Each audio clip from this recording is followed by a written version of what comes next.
Vivo en un aburrido pueblito en México. Es un lugar poco interesante, así que por diversión o tal vez por pura aburrimiento, mi amigo y yo solíamos encontrarnos para dar paseos nocturnos por nuestro pueblo. Normalmente nos reuníamos al otro lado de la calle de estos bosques, justo al lado de una pequeña estación de bomberos abandonada. También estaba justo en la calle de la única gasolinera del pueblo. En esta noche en particular, mi amigo quería explorar este pequeño sendero que atraviesa directamente los bosques. Eran alrededor de la 1 de la madrugada y pensé que podría ser una aventura interesante, así que estuve de acuerdo. Cruzamos la calle y llegamos a la entrada del sendero. Debo mencionar que había construcción en el lado izquierdo de los bosques, así que estaba vallado. Las luces del sitio iluminaban el sendero, así que realmente no necesitábamos linternas. Desde el principio, tuve una sensación incómoda, como si nos estuvieran observando, pero lo atribuí a los nervios y a una imaginación hiperactiva. Continuamos por el sendero y empecé a notar cosas extrañas, como ramas rompiéndose y hojas crujientes justo fuera de nuestra vista. Le dije a mi amigo que tal vez deberíamos irnos. Unos 10 segundos después, las luces del sitio de construcción se apagaron. Sin embargo, la luna estaba casi llena, así que no estaba preocupado, aunque sí hacía las cosas un poco más espeluznantes. No habíamos caminado mucho y todavía podía distinguir la entrada del sendero. Decidimos regresar y me sentí aliviado. Eso fue cuando lo noté, agazapado en el arbusto a 1,5 metros, casi 2 metros de distancia. Alguien nos estaba mirando. Le dije a mi amigo que corriera y salimos disparados. Pude oír a la persona corriendo detrás de nosotros. Seguimos corriendo y finalmente salimos de los bosques y cruzamos la calle. Me di la vuelta para mirar hacia atrás y lo vi justo en la entrada del sendero. Este tipo estaba completamente desnudo y lucía como loco. Tenía una botella de vidrio en la mano y la arrojó en nuestra dirección. Luego agarró una roca y la lanzó también.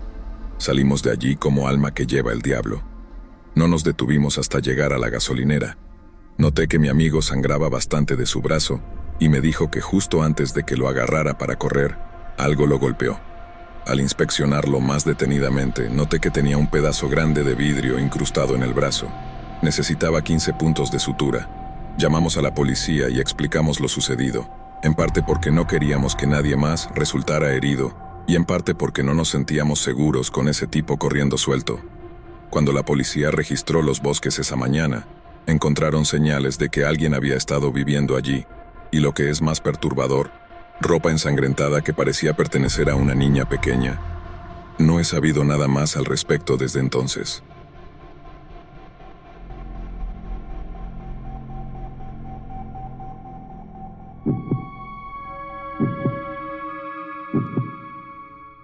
Crecí en la década de 1970 en un pequeño pueblo en el estado de Jalisco, México.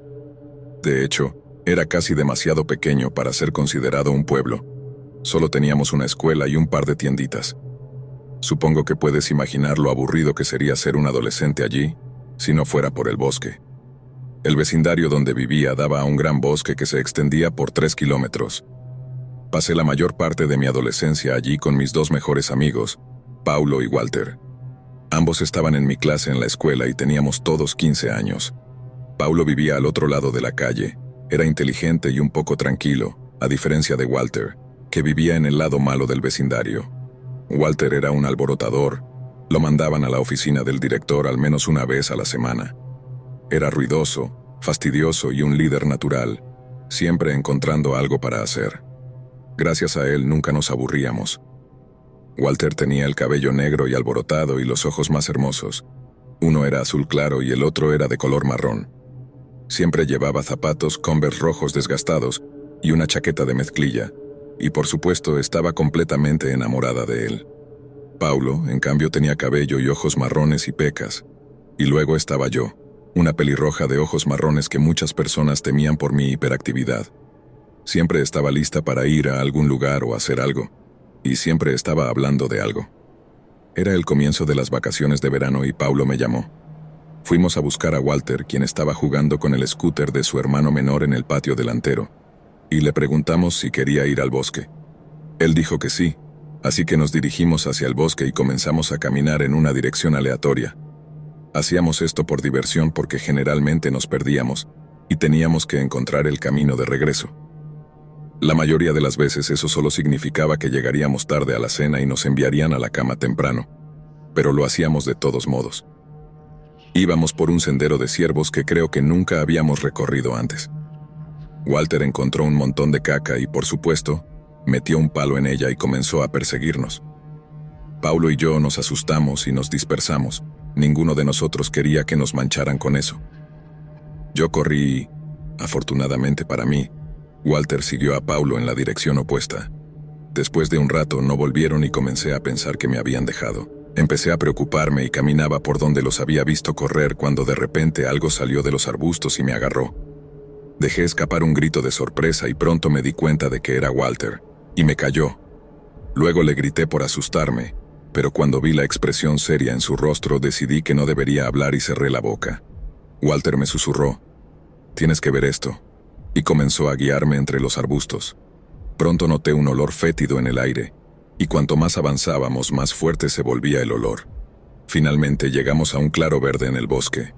Paulo estaba mirando al suelo con una expresión extraña en su rostro. Estaba a punto de preguntarle qué pasaba, pero Walter me tiró del brazo y me llevó unos metros más allá, donde había una zanja.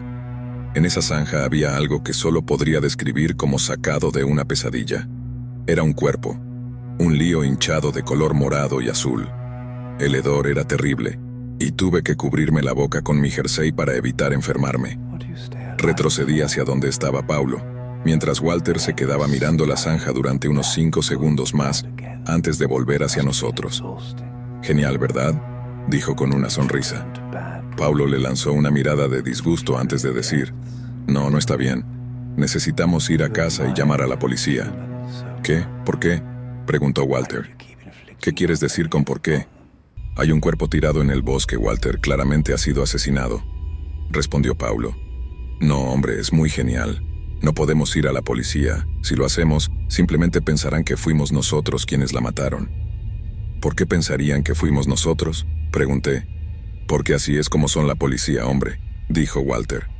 «No seas estúpido, Walter. No puedes detenerme», le replicó Paulo. «Hombre, si llamas a la policía estará en las noticias. Todos serán interrogados. Probablemente impondrán un toque de queda y nos prohibirán ir al bosque. Habrá policías por todas partes y el verano será un fastidio», dijo Walter. Estuve observando en silencio la discusión, sin participar realmente. Sin embargo, el último punto de Walter me afectó y no había forma de que dejara que mi verano se arruinara. «Walter tiene razón», dije. «¿Qué? ¿No estás seria, Paulo?», preguntó. «Paulo, nos queda todo el verano. ¿Realmente quieres pasarlo dentro de casa?». «Sí, hombre, somos 2 contra 1, vamos, no hagas nada estúpido», dijo Walter. Paulo bajó la cabeza y luego dijo: «Está bien, pero no me acerco a esa cosa de nuevo». Walter suspiró aliviado y nos fuimos a casa, escuchándolo hablar sobre cómo sería nuestro secreto. Bueno, el secreto no duró mucho porque al final de la semana, Walter había mostrado a todos nuestros amigos, y fue un milagro que nadie llamara a la policía. Supongo que eso muestra lo unidos que estábamos todos. Éramos como una gran familia y como la mayoría de las familias, teníamos nuestros secretos. El cuerpo permaneció allí durante el resto del verano. Según Walter, solo quedaban huesos. En la última semana de vacaciones de verano decidimos hacer una gran acampada con todos nuestros amigos. Estábamos yo, Paulo, Walter, Josué, un chico parlanchín con el pelo marrón desordenado y ojos azules, Nicole, una chica tranquila con el pelo marrón liso cortado y sostenido por un broche ordenado, Milena, a quien describiría como la única chica que realmente veía como una amiga, probablemente porque era la única que soportaba mi actitud malcriada. Tenía el pelo largo y oscuro, casi negro, y también pecas salpicando sus mejillas. Y por último, Fabricio Fagundes, el chico cuyo jardín era donde íbamos a acampar. Tenía el pelo rubio arena, ojos marrones y pecas. Su papá era dueño del jardín más grande, así que por supuesto nos permitió acampar allí como un bono adicional. El jardín de Fabricio daba al bosque, y aunque prometimos a la mamá de Fabricio que no entraríamos al bosque después del anochecer, estábamos planeando hacerlo. Desafortunadamente, nuestros planes se arruinaron por la madre naturaleza porque decidió que lloviera. Así que los 7 nos metimos en la tienda más grande, que era de Milena, y jugamos a las cartas durante unas 2 horas. Después de un rato la lluvia se detuvo y Fabricio sugirió que fuéramos al bosque. Luego discutimos durante un rato sobre a dónde deberíamos ir y qué deberíamos hacer. Hasta ahora, entrar a la escuela y pasar el rato allí iba ganando. Eso fue hasta que Walter dijo, ¿por qué no vamos a ver el cuerpo? Eso fue todo.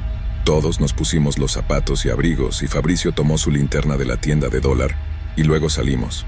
Walter y Fabricio iban al frente, pero la linterna de Fabricio era bastante mala y no iluminaba el camino muy bien. No creo que la necesitáramos de todos modos porque, aunque no había estado allí en semanas, estaba grabado en mi mente cómo llegar allí. En el camino estábamos hablando de cómo se vería ahora y de lo espeluznante que era todo. Luego, la conversación tomó un giro que nunca había tomado antes. Empezamos a hablar sobre quién pensábamos que era el cuerpo y quién lo había asesinado. Esto me asustó porque me hizo verlo por lo que realmente era. Un cuerpo muerto de una persona asesinada escondido por alguien en el bosque, y nunca lo informamos. Le planteé este problema a Walter, pero simplemente dijo, ya es demasiado tarde. Probablemente solo queden huesos, y aunque le dijéramos a la policía, nos meteríamos en problemas por no haberlo informado antes. A esto, me quedé en silencio y seguí caminando junto a Milena y Paulo, escuchando a Josué mientras contaba la historia de Nicole detrás de nosotros. Pronto se quedaron en silencio cuando llegamos a la zanja. Walter y Fabricio se detuvieron allí en el borde, iluminando con la linterna. La mandíbula de Fabricio cayó. Pregunté qué pasaba y Walter me calló. Luego hizo un gesto al resto de nosotros con el dedo para que nos acercáramos. Cuando miré dentro, vi lo que el resto de ellos se asustó. En la zanja, había algo apilado sobre el cuerpo original. Estaba envuelto en una sábana amarilla con un patrón floral y estaba atado con algún tipo de cuerda para evitar que la sábana se desprendiera. Todos estaban en silencio y parecían pasar horas, pero en realidad probablemente solo fueron unos segundos. Walter sacó su cuchillo y bajó a la zanja. Paulo comenzó a protestar, pero Walter se volvió y lo calló, y susurró para que Fabricio lo iluminara con la linterna. Fabricio obedeció. Luego Walter cortó parte de la cuerda y tiró de la sábana. Reveló el rostro de una joven. Nos miraba con una mirada vidriosa y muerta, con una expresión inexpresiva. Sentí que iba a vomitar y al parecer Paulo también, porque comenzó a hacer arcadas violentamente mientras se daba la vuelta. No pude apartar la vista por más que lo intenté. Estaba hipnotizada. De repente, Walter retrocedió. Una expresión de horror cruzó su pálido rostro mientras comenzaba a trepar por el lado de la zanja. Josué lo ayudó a subir. ¿Qué pasó? ¿Qué era?, preguntó Josué. Está seco como un hueso, dijo Walter. Un sentimiento de absoluto terror se instaló en mi estómago cuando me di cuenta de lo que eso significaba. Había llovido solo 1 hora antes, todo estaba mojado y este cuerpo estaba seco, lo que significaba que tenía que haber sido puesto allí recientemente. Todos estaban en silencio y hubo un ruido detrás de nosotros, al otro lado de la zanja. Mi corazón estaba en mi garganta mientras nos dábamos la vuelta, y Fabricio apuntaba con su linterna hacia donde venía el ruido. Luego escuchamos un clic repentino. Luego vino una luz extremadamente brillante que nos iluminaba y hacía imposible ver a la persona que sostenía la luz. Walter gritó, ¡corran!, y me agarró del brazo y todos salimos corriendo. La persona con la luz también corrió, iluminando árboles y arbustos al azar. Luego, de repente, se apagó. Traté de escuchar para oír quién estaba detrás de nosotros, pero todo lo que podía oír era mi pulso acelerado. Todo comenzaba a ponerse borroso mientras atravesábamos la línea de árboles y entrábamos en el patio trasero de Fabricio. Nos recibieron Fabricio y Milena. Paulo tropezó unos segundos después, con la cara marcada por lágrimas de miedo, y luego lo siguió Josué. Nos agrupamos juntos y todos empezaron a hablar sobre lo que estaba pasando y quién era esa persona. Después de unos minutos, Milena habló. ¿Dónde está Nicole?, dijo. Todos nos quedamos en silencio y miramos hacia el bosque con miedo. Después de un incómodo silencio, Paulo finalmente dijo, Fabricio, ve a buscar a tu papá. Walter miró a Paulo para fulminarlo con la mirada antes de volverse hacia Fabricio y decirle, no, Fabricio, no vayas a buscar a tu papá. Pensemos en esto, ¿de acuerdo? ¿Qué hay que pensar, Paulo?, respondió. Él llamará a la policía. ¿Y crees que la policía nos va a creer? Esperaremos 5 minutos y luego iremos por tu papá, Walter, dijo. Por alguna razón, 5 minutos pronto se convirtieron en 15, y luego Walter, a regañadientes, se volvió hacia nosotros y soltó un suspiro derrotado. Luego dijo: Fabricio, ve a buscar a tu papá, pero dile que estábamos jugando a las escondidas, y ella corrió hacia el bosque para que no la atraparan, ¿de acuerdo? De acuerdo, acordó Fabricio. El papá de Fabricio era un hombre aterrador. Medía 1,90 m y algo y estaba construido como un tanque. También era un ex militar de la Marina. Fabricio comenzó a golpear la puerta trasera. Esto duró aproximadamente 1 minuto antes de que el señor Stokes abriera la puerta de golpe, con la cara roja de furia. «¿Qué estás haciendo, muchacho? Son las 2 de la mañana», gritó. «Papá, Nicole está en el bosque», dijo Fabricio. «¿Qué?», preguntó. «Corrió adentro cuando estábamos jugando a las escondidas y no ha salido. Creo que está perdida», explicó Fabricio. El señor Stokes miró hacia el bosque durante un rato, entrecerrando los ojos y tratando de ver detrás de la línea de árboles, antes de murmurar un «de acuerdo». Luego se retiró a su casa, solo para regresar 5 minutos más tarde con una linterna grande. Pisoteó hacia el bosque mientras nosotros esperábamos unos 20 minutos antes de que regresara y dijera: «Se acabó, niños, vayan a casa y traigan a sus padres, y díganles que traigan linternas». Y eso fue todo. Todos nos fuimos a casa y le contamos a nuestros padres lo que estaba pasando, y todos vinieron a ayudar a buscar a Nicole. Nos dijeron que nos quedáramos en casa, pero yo no podía hacerlo. Crucé la calle y toqué la puerta de Paulo. Él respondió y entré. Aparentemente, Walter también tuvo la misma idea, porque estaba sentado en el sofá de la sala de estar de Paulo. «¿Crees que la encontrarán?», pregunté en voz baja. «Sí, probablemente simplemente entró en pánico y se perdió», dijo Walter. «¿Y si no la encuentran? ¿Y si está muerta? ¿Qué harás entonces?», preguntó Paulo mientras estaba de pie junto a la ventana mirando hacia la oscura calle. «Luego, mantendremos nuestras historias igual. Ella corrió hacia el bosque y no salió. Eso es todo lo que dices», dijo Walter fríamente. De repente, el sonido de las sirenas de la policía cortó el aire. «Oh no», murmuró Paulo mientras los autos de policía conducían por la calle hacia la casa de Fabricio. Miramos mientras 2 autos de policía se detenían y los hombres salían con grandes linternas. Caminaron alrededor de la parte trasera hacia el bosque. Después de eso, Walter y yo nos fuimos a casa y miré por mi ventana mientras 5 autos de policía más aparecían. Mis padres llegaron alrededor de las 6 de la mañana. Le pregunté a mi madre qué había pasado y me dijo que habían encontrado un cuerpo en el bosque y que no parecía bueno. Al día siguiente, la policía nos entrevistó a todos y nos atuvimos a la historia de Walter. No encontraron a Nicole y, tal como dijo Walter, hubo cobertura de noticias y una prohibición para nosotros de ir al bosque. También hubo un toque de queda a las 9 p.m. y cuando volvimos a la escuela hubo una asamblea sobre seguridad con extraños. Nunca encontraron a Nicole y, eventualmente, seguimos con nuestras vidas, por horrible que suene. Ahora tengo hijos propios, y desde entonces he perdido el contacto con todos mis amigos de la infancia, excepto con Paulo, que es el padre de mis hijos. Recientemente me dijo que Fabricio acababa de morir de una sobredosis, y que estábamos invitados al funeral junto con el resto de los niños con los que crecí. No asistiré al funeral.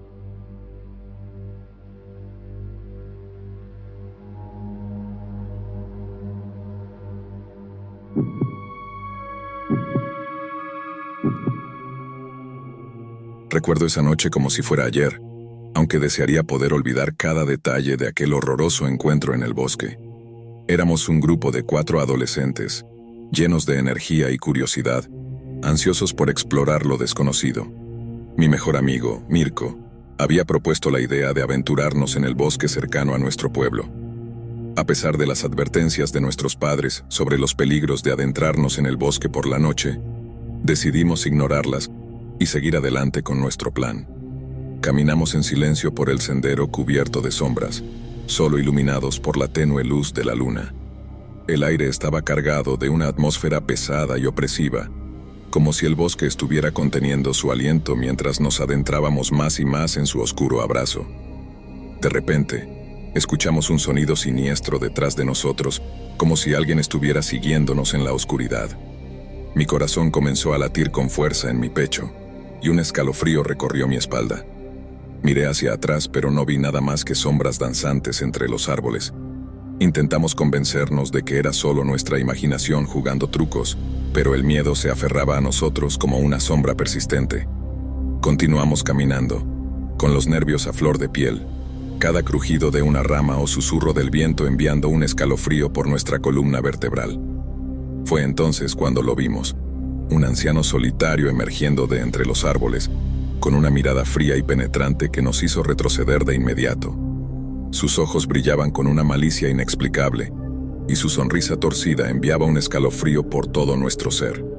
Intentamos alejarnos, pero el anciano se acercó más y más, con pasos lentos y deliberados que resonaban en la noche silenciosa.